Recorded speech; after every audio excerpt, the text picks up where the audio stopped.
Les frères ne savaient pas qu'il l'envoyait vers la royauté. Amen. Ils ne savaient pas. Pour eux, ils étaient en train de régler un problème. Mais ils ne savaient pas qu'ils offraient une solution. À qui? À Joseph. Ils ne savaient pas. Ils ne savaient pas. C'est pourquoi retenez les promesses qu'il y a sur vos vies. Retenez les prophéties qui sont sur vos vies.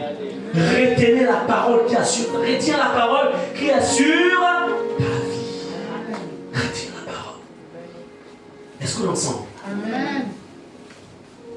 Joseph, sur sa vie, il y avait la prophétie de la gloire. Il avait rêvé quoi?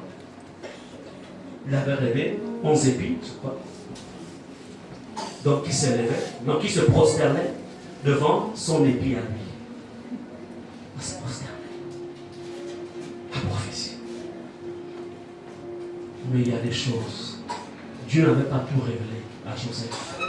Dieu ne lui avait pas dit que pour que cette prophétie s'accomplisse, tes propres frères vont te vendre. Et tu vas te retrouver dans un pays étranger. La partie là, il n'avait pas dit ça. La seule chose que Dieu attendait de Joseph, c'est la mort. Joseph devait mener une vie. Il devait mourir en lui-même. Est-ce que vous êtes ensemble? Nous sommes ensemble. Et parce que Joseph était passé par la mort. Regardez ce qui va se passer. Des années plus tard, peut-être 30 ans plus tard, Joseph est élevé en dignité. Premier ministre en Égypte. Position d'autorité. La seule chose qui le différenciait entre lui et Pharaon, c'était le trône. Tout était à sa portée. Mais regardez un peu le cœur brisé. Quelqu'un de mort qui est passé par la mort. Quand il voit ses frères, il leur dit ceci.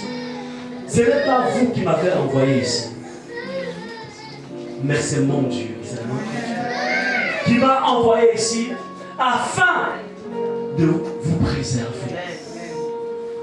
Mais il aurait pu se venger. Est-ce que vous voyez les chemins par lesquels il est passé, Joseph? Lui qui était d'un rang princier, c'était un prince. Il se retrouve.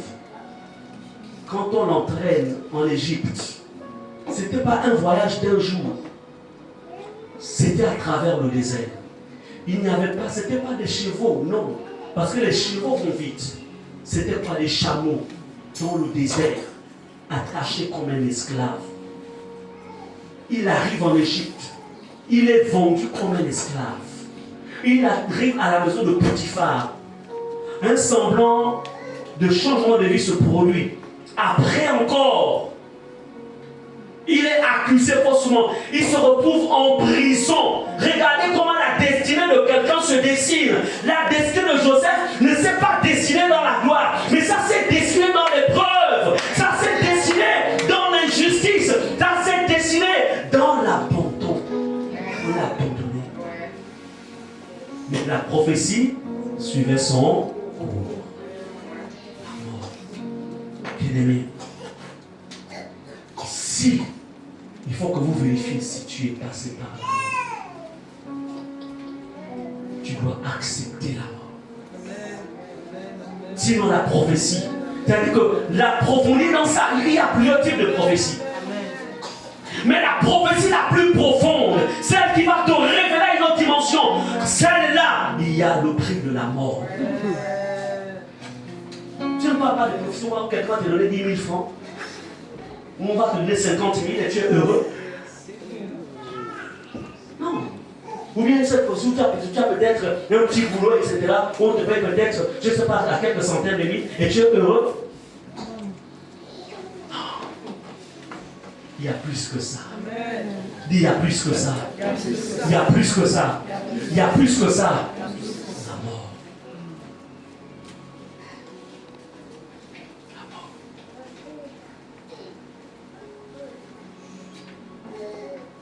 Joseph, après qu'il soit passé par la mort, épuré, brisé, c'est là. Je vous dis, il aurait pu se venger. Oui, mais quand j'étais avec vous, n'est-ce pas, c'est toi qui as gaspillé mon dossier, hein? N'est-ce pas, c'est toi? Hein? Aujourd'hui, je me retrouve au chômage. C'est pas toi qui as gaspillé mon dossier, c'est pas toi. Hein? C'est pas toi qui partait me trahir, c'est pas toi. Maintenant, tu me dis, quel Jésus? Mais vous avez des chrétiens qui parlent comme ça.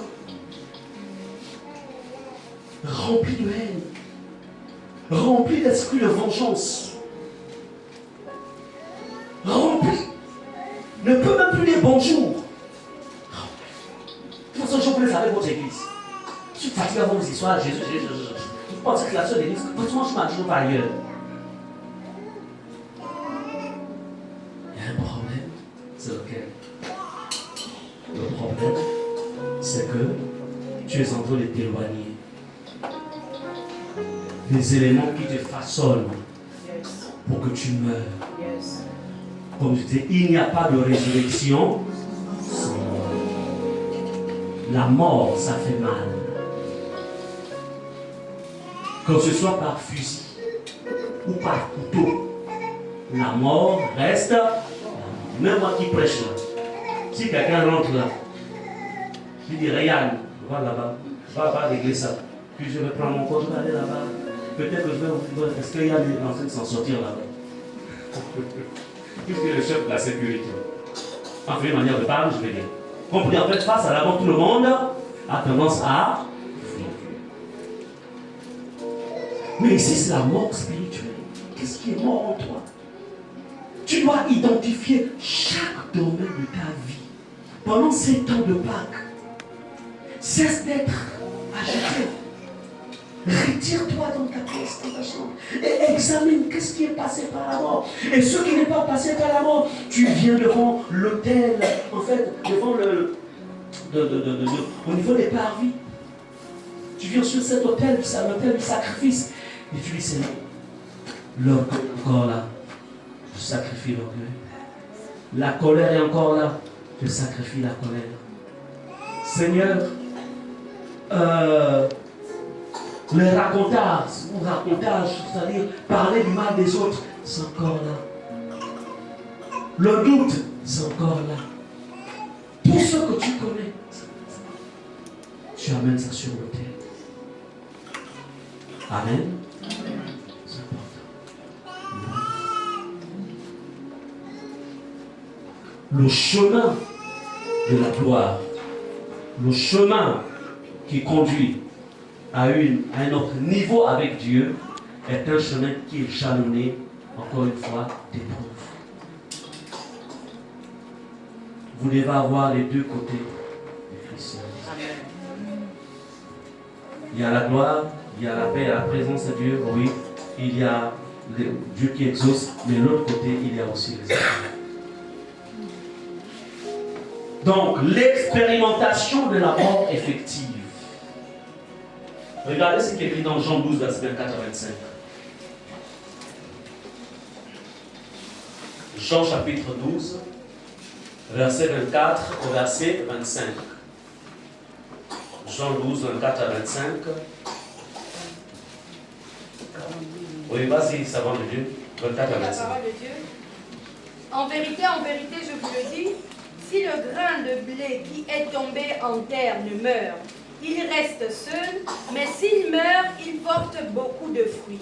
Celui qui aime sa vie la perdra, et celui qui hait sa vie dans ce monde la conservera pour la vie éternelle. Amen. Amen. Bien-aimés, voyez un peu ce qui est dit ici. C'est Jésus qui parle. En vérité, si le grain de blé qui est tombé en terre ne meurt, alors la Bible nous dit, il reste seul. Mais s'il meurt, il porte beaucoup de fruits. Tu ne peux pas porter les fruits de l'esprit si tu ne passes pas par la mort. Ce n'est pas possible. La paix, la joie, la bonté, la bénignité, la tempérance, la maîtrise de soi, l'humilité, etc. Tu ne peux pas les porter si tu ne passes pas par la mort. Tu peux prier. Ce n'est pas une question de prière. C'est une question d'expérience. Et c'est l'Esprit qui te conduit. C'est lui qui te conduit. C'est pourquoi il faut apprendre à identifier. Il faut apprendre à poser la question. C'est pourquoi je vis cette situation. Est-ce que c'est un complot des hommes ou c'est toi qui favorise cela afin que j'apprenne une leçon? Amen. Vous savez, aujourd'hui, on a un certain affermissement, pas parce que tout a été rose dans nos vies. Non. Je suis en train d'écrire. J'écrirai. C'est que c'est le ministère. J'écrirai. Mais j'attends le bon moment. Mais je peux vous dire une chose. La vie avec Christ n'est pas une vie en rose. C'est pourquoi quand vous évangélisez les gens, il ne faut pas leur dire viens à Jésus, ta vie va changer. Tu n'auras plus de problème. C'est un faux message. Au contraire, les problèmes commencent quand tu décides de suivre Jésus. Parce que Satan ne veut pas que tu sois sauvé. Mais Jésus a dit mon joug est léger. C'est ce qui est bien. C'est-à-dire que dans ces temps d'épreuve-là, tu ne les portes pas seul, il est avec toi. Amen. Il dit mon joug est léger et mon fardeau facile. Amen. Amen. C'est vraiment important de comprendre ça. Donc, regardez ce que Jésus dit au verset 26. Il dit celui qui aime sa vie la perdra. Combien de chrétiens aujourd'hui aiment leur vie? Combien aiment leur vie? Tu ne peux pas suivre Jésus et continuer à aimer ta vie, ce n'est pas possible. Parce que si quelqu'un te froisse, tu vas tourner le dos au Seigneur. Mais alors que, quand quelqu'un a perdu sa vie, même si on te froisse, tu ne vas pas rendre le mal par le mal. Amen. Tu n'auras pas un esprit de vengeance. Jésus a dit, ce n'est pas vous qui m'avez envoyé en Égypte, mais c'est Dieu qui a commencé ça. Et quand il les voit, il a les mains ouvertes. Il pleure même parce qu'il retrouve ses frères. Il est au sommet de sa puissance. Il aurait pu dire, regarde, ceux-là, mettez-les au géol. Et en plus, il n'était même pas même mère, il était quand même père. Il n'était pas même mère. Sauf le dernier, Benjamin. Mais les autres là, c'était des mères différentes. De toute façon, ils m'ont fait ça parce qu'on n'était pas même mère. Voilà, ils m'ont fait ça. Aujourd'hui, maintenant, Dieu a changé. Dieu a renversé les choses. Retour à l'envoyeur. On ne fait pas les retrouver avec les frères en Christ ou les sœurs. Ça n'existe pas. Ça n'existe pas. Mais à cause du bon cœur que Joseph avait, parce que Dieu l'avait brisé, il a accepté de mourir. En fait, il est resté dans la dimension de l'élévation. Vous savez, être élevé, c'est une chose, mais se maintenir dans l'élévation, il faut passer par la mort. Amen. C'est pourquoi vous remarquez à certains, en fait, quand ils montent, ils ont du mal à se stabiliser. Parce qu'ils pensent qu'ils sont arrivés, alors que ce n'est qu'une étape. Vous ne pouvez pas imaginer ce que Dieu a prévu pour vous. Vous ne pouvez pas imaginer. Il y a des choses glorieuses et élevées qu'il a prévues pour vous. Mais beaucoup pensent qu'ils atteignent un certain chose, ils pensent qu'ils sont arrivés, alors que non. Ce n'est que le début de quelque chose. Est-ce qu'on l'ensemble? C'est la mort qui conserve ça. Est-ce que tu es mort? Est-ce que quels sont les domaines qui ne sont pas encore passés par la croix et qui doivent passer par la croix? Regardez ce que Jésus dit. Celui qui aime sa vie la perdra. Et celui qui reste sa vie dans ce monde la conservera pour la vie éternelle. Voici la Pâque. Qu'est-ce que tu aimes qui ne doit pas être touché? Non, écoute, non, ça on ne touche pas. Tu sais, j'aime Jésus, mais je suis Jésus à ma manière. Pas à votre manière. C'est-à-dire que la personne a sa manière de suivre Jésus. Mais il n'y a pas de manière personnelle. La seule manière pour suivre Jésus, c'est de suivre le modèle que lui-même a laissé. Jésus nous a laissé un modèle. Et les apôtres se sont maintenus dans ce modèle. Et nous aussi devons continuer dans le même modèle. C'est ça.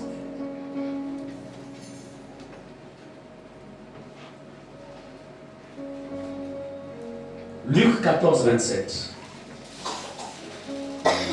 Bien-aimé, que la Pâque soit pour toi. Luc 14, 27, vas-y, c'est bon. La parole de Dieu déclare: et quiconque ne porte pas sa croix et ne me suit pas ne peut être mon disciple. Amen. Alléluia. Qu'est-ce que la Bible dit? Quiconque ne porte pas sa croix et ne me suit pas ne peut pas être mon disciple. La question ce matin, est-ce que tu portes encore ta croix? Chacun d'entre nous, tous autant que nous sommes, même moi, votre pasteur qui nous prêche, je peux vous dire une chose. Le pasteur Muriel a sa croix, j'ai ma croix. Tu as ta croix. Nous sommes dans Luc 14, 27. Nous tous, tout au long de notre vie sur terre, nous devons garder notre croix.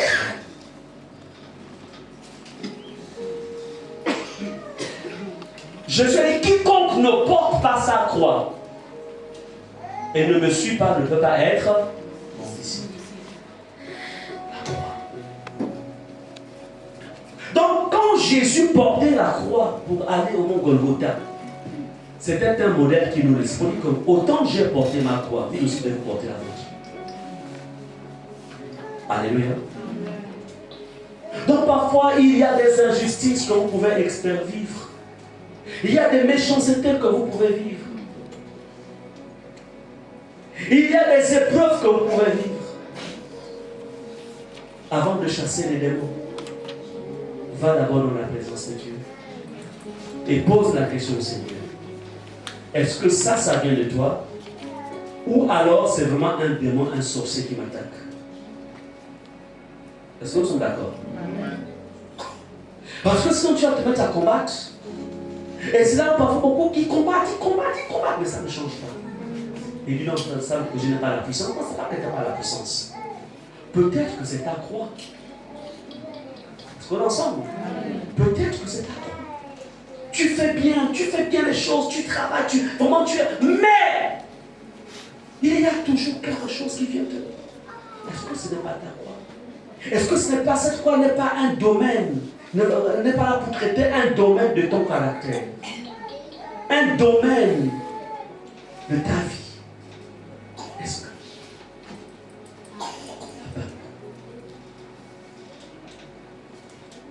donc, bien-aimé, porter sa croix ici, c'est accepter les souffrances. Combien encore aujourd'hui dans l'église acceptent les souffrances? Combien aujourd'hui dans les familles les gens acceptent les souffrances?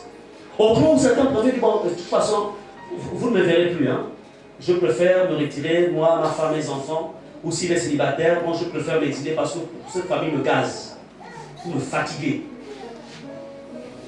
Mais que vous a dit qu'il y a une vie en Christ sans souffrance? La souffrance pourra provenir de ta propre famille. Elle peut provenir parfois même de ton église. Oui, non. Pas. Oui, oui. Elle peut même provenir de ton, en fait, de la zone dans laquelle tu vis, ton quartier. Même de ton milieu professionnel. Ouais. C'est pourquoi on parle de la relation et de la communion personnelle. Quand ça arrive, on ne prend pas des décisions hâtives, mais on va vers le Seigneur. Parle-moi, Seigneur. Et voyez-vous, l'apôtre Paul avait vécu une situation similaire. Quand il va vers le Seigneur, je lui écoute. Ma grâce te suffit. Alléluia. Bien-aimés, encore une fois, nous sommes appelés en tant que disciples du Seigneur d'accepter les souffrances que le Père nous impose. Les seules souffrances qu'on ne peut pas accepter, c'est celles qui viennent du diable. On doit chasser les démons, on doit repousser les puissants des ténèbres, parce qu'on refuse la souffrance du diable. Mais quand Dieu est derrière une souffrance, tu dis, Seigneur, ma vie t'appartient. Fais de moi ce que tu veux. Amen. Amen. Porter sa croix, c'est savoir renoncer.